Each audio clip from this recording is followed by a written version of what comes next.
Okay, good morning. Meron tayong Smash 115. Ayan, oh. Yun, oh. Kitang-kita niyo naman yung wiring, oh.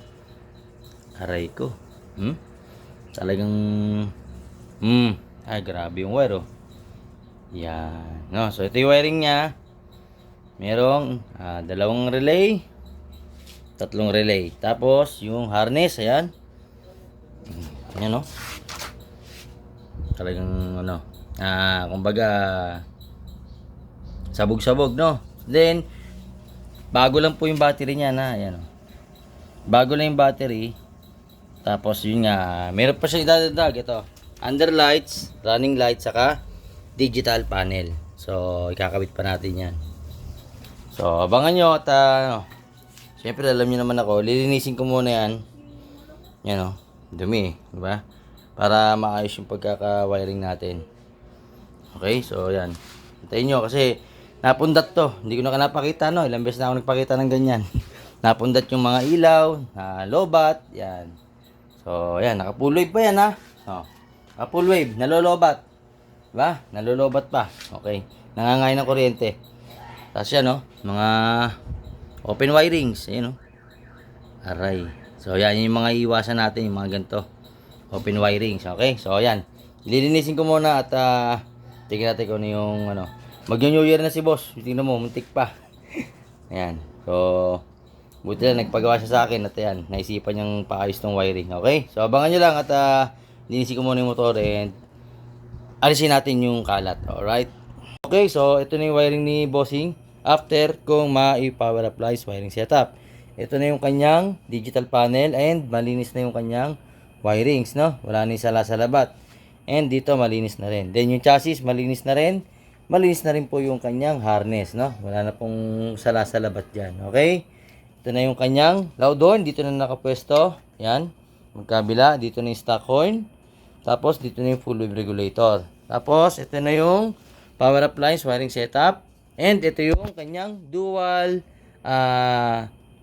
tawag yan? Prong switch na dalawang tawag dito, songle na relay ginamit natin. Yan, oh. Kasi off on yung ginawa kong switch. Ayan. So, finish na yung kanyang motor. Ito na. Yan, oh, parang stock lang, oh. Yan. So, ito nilagyan ko na rin ng socket. Yung sa full wave na, yung nag full wave kasi nga hindi ginamit yung wire, shinortcut, no. So, ako ginawa ko, ginamit ko pa rin yung wire niya na stock. Yan. Then ito na yung label. Power appliance, horn. Then, stock na harness, yun, oh. Ganun pa rin. Walang nangyari, no? Parang kala nyo, lang. Ayan, finish na. So, yun lang. At, abangan at, i-assemble natin, testing natin. Alright. Okay, so, ayan. Tapos na yung motor ni bossing. Ayan. Sige, sir. Start mo. Para ma-check natin yung charging. Okay, start. Yun, no? One click. Ayan, digital panel. Naka-install na. Then, charging, ilan? 14.45. Akit pa ng 14.6 yan. Sagad kanina eh. Yun, no? Minor, 14.6. Okay. Dati na pong naka full wave. Kanina 14.3 lang po ito. Hindi ko lang na-i-video. Pero si sir mismo nakakaalam. Okay, 14.6. Sige sir. Buksan mo yung underglow. Yan. Tapos diretso na tayo sa loud horn, ha. Sige, buksan mo yung headlight. Yun, no? Putsang pogi. Signal light. MDL. Mini driving light. Hindi yan. Yan. Tapos, busina. Passing, no? Passing. Okay, isa pa.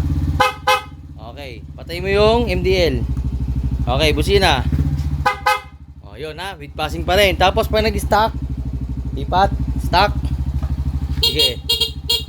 May kumarap ba, sir? Mapalaw doon, mapastock. Walang kurap, sir, ha. Walang daya. Drop voltage. Check natin.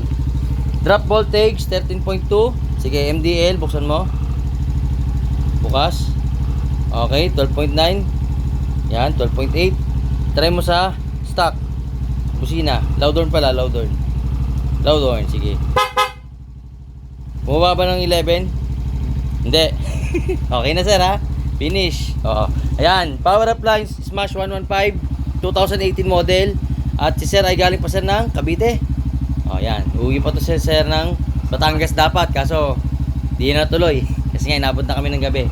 Pero at least, okay na yung kanyang motorsiklo, no? Walang kurap, walang daya, and naka running light and naka underglow po yan. Alright? So yun lang, and to God be the glory sa mga gusto paggawa. PM nyo lang ako, JJ Humble Works, and thank you very much.